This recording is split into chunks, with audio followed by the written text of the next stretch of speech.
শুরুতেই নজর রাখবো নেতাজি ইন্ডোরের দিকে, কারণ সেখানে মুখ্যমন্ত্রী মমতা বন্দ্যোপাধ্যায়ের সঙ্গে বৈঠক করছেন চাকরিহারারা কি বলছেন শুনুন। অথচ কোর্টরুমের ভিতরে তিনি পরীক্ষা ব্যবস্থা নিয়ে একটি কথাও আলোচনা করেননি বা করতে দেনওনি। তাই এই জাজমেন্টটা অসঙ্গতিপূর্ণ। রিভিউ এবং কিউরেটিভ পর্যন্ত আমরা অবশ্যই জিততে পারি এই আশা রাখি, কিন্তু প্রত্যেকটা ক্ষেত্রে আমাদের যেন কোনো গাফিলতি না থাকে, সরকার বা অথরিটির পক্ষ থেকেও আমরা যেন সেই উদ্যোগটা দেখতে পাই। আমরা এটাই শুধু এই আবেদন নিয়ে এখানে এসেছি। তাই সকলকে আমি আমার এই চাকরিহারা শিক্ষক যারা বিনা দোষে চাকরি হারিয়েছে তাদের পাশে থাকার জন্য আমি সমস্ত মানুষকে আহ্বান জানাচ্ছি যে আমাদের পাশে থাকুন, এবং আমাদেরকে যদি মনে করবেন যে আমরা সত্যি সত্যি মানে আর 5 জনের মতো, তাহলে জাজমেন্টটাও ভালো করে পড়ুন, সিবিআইয়ের রিপোর্টগুলোকেও দেখুন। কারণ সিবিআইয়ের যে জাজমেন্ট, সেই সিবিআইয়ের যে ইনভেস্টিগেশন, তাতে তো ফাঁসি পর্যন্ত হয়ে যায়। সিবিআই তো সব জায়গায় বিশাল ভূমিকা নাকি পালন করে। তা আমার ক্ষেত্রে সিবিআইয়ের রিপোর্টটাকে মানা হলো না কেন? কোন ষড়যন্ত্রের বলে মানা হলো না? সবটাই আমাকে নিয়ে, আমার এইটাকে নিয়ে একটা ষড়যন্ত্র হয়েছে। যাক, আমি ন্যায় বিচারের আশা করি। সকলকে ধন্যবাদ জ্ঞাপন করি। মাননীয় মুখ্যমন্ত্রীকেও আমরা এই সবার পক্ষ থেকে ধন্যবাদ জ্ঞাপন করে আমার বক্তব্য শেষ করছি। ধন্যবাদ।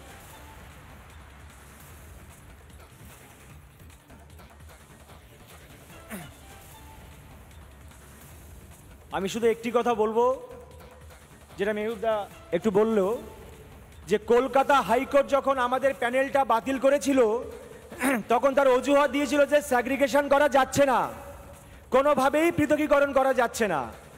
আর সুপ্রিম কোর্ট আমাদের প্যানেলটা বাতিল করলো স্যাগ্রিগেশনের জন্য নয়। কি কারণ? যে নাকি আমাদের নিয়োগ প্রক্রিয়াটাই অবৈধ। কিন্তু আমাদের রিটেন টেস্ট, ভেরিফিকেশন, ভাইভা, প্রত্যেকটা প্রসিডিওর আমরা সুন্দরভাবে মেনে আমরা চাকরিটা জয়েন করেছিলাম। কিন্তু কোন যুক্তিতে এই মহামান্য আদালত এই রায় দিল আমরা বুঝতে পারলাম না। তাই এই রায় যেমন যুক্তিপূর্ণ নয়, আবার আইন যদি শুধু যুক্তির কথা বলবে তো আইনে কি কোনো মানবিকতা নেই? তাহলে যে আইনের মধ্যে কোনো মানবিকতা নেই সেই আইনটাকেই আমরা মানি না। এই আইনটাকে কোনোভাবেই আমরা মানতে পারবো না।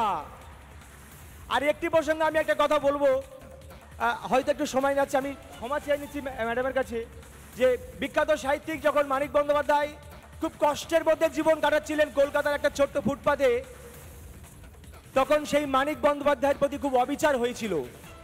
কিন্তু যখন তিনি মারা গেলেন তার বুকের উপরে অসংখ্য ফুলের পাহাড় জন্মেছিল। ছোট্ট বয়সে দূর থেকে দেখে কবি সুভাষ মুখোপাধ্যায় একটি কবিতা লিখেছিলেন, পাথরের ফুল। ওই বুকের উপরে জমে থাকা ওগুলো ফুল নয়, আসলে এক একটি পাথর। তাই আমরা যখন এখন মরে আছি, এই মরা মানুষগুলোকে নিয়ে বিভিন্ন রাজনৈতিক বিরোধী দল তারা এখন বিভিন্ন রকম বাণী দিচ্ছেন।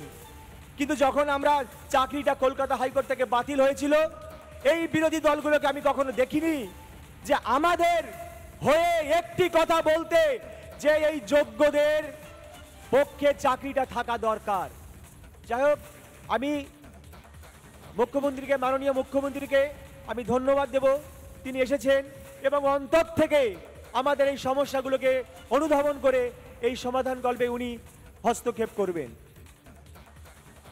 এবার বক্তব্য রাখবেন মাননীয় উপাচার্য অমিয় পান্ডা মহাশয়, ভাইস চ্যান্সেলর রানী রাসমণি ইউনিভার্সিটি।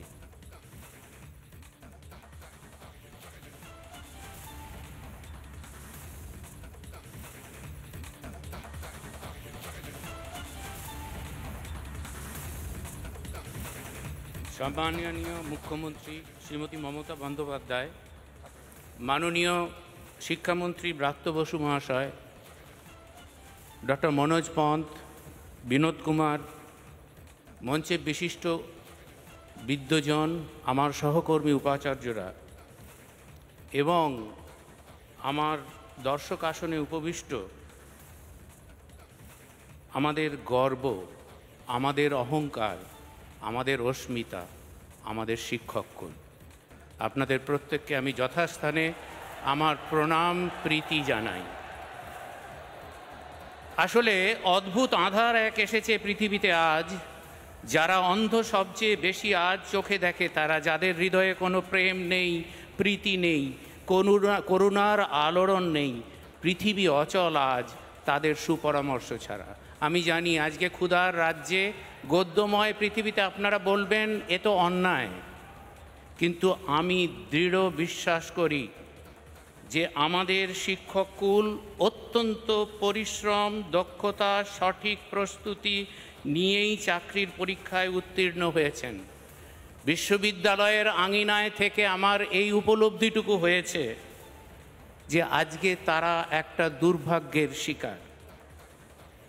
আমার কাছে নেট সেট পাওয়া অনেক গবেষক গবেষণা করেছেন, তাদের মধ্যে কিছু শিক্ষক দেশ গড়ার তাগিদে তাদের গবেষণা মাঝপথে থামিয়ে দিয়েই তারা এই মহান ব্রতে ব্রতী হয়েছিলেন। তা যদি না করতেন তারা আরও উচ্চতর বিদেশে গবেষণা করে তারা আরও উচ্চতর শিক্ষাঙ্গনে যুক্ত হতে পারতেন। খুব কষ্ট হয় জানেন, খুব যন্ত্রণা ক্লিষ্ট হই যখন দেখি এই দুর্যোগকালে বেশিরভাগ মানুষই আজকে আমরা সহমর্মিতার হাত বাড়িয়ে দিয়েছি। কিছু শ্রেণীর মানুষের মনে আজকে একটা উল্লাস।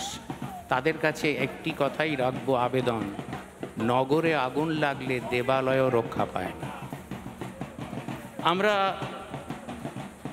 আমি হুগলির ভূমিপুত্র, আমি একটি কথাই বলবো, অবস্থার ছবি, তুমুল বিক্ষোভের ছবি পরে এই মুহূর্তে দেখা যাচ্ছে চাকরিহারারা কথা বলছেন মমতা বন্দ্যোপাধ্যায়ের সঙ্গে। আর অন্যদিকে বিধানসভার সামনে বিরোধী দলনেতা শুভেন্দু অধিকারী তিনি রয়েছেন সেই বিধানসভার বাইরে এবং তিনি বিক্ষোভ দেখাচ্ছেন। এই মুহূর্তে বিজেপি বিধায়কেরাও রয়েছেন তার সঙ্গে।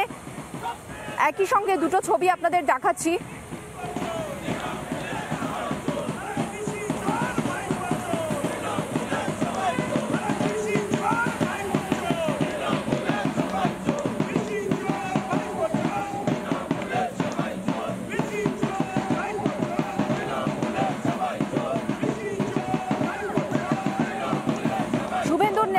প্রতিবাদ বিক্ষোভ বিধানসভার সামনে।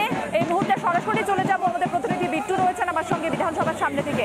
বিট্টু, কি দেখতে পাচ্ছ, কি ছবি উঠে আসছে বিধানসভা চত্বরে?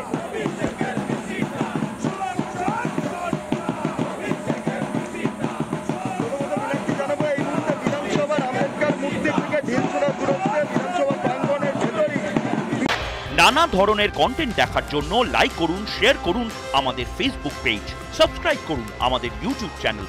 পাশাপাশি অন্যান্য ব্রেকিং নিউজের জন্য অবশ্যই চোখ রাখুন রিপাবলিক বাংলায়।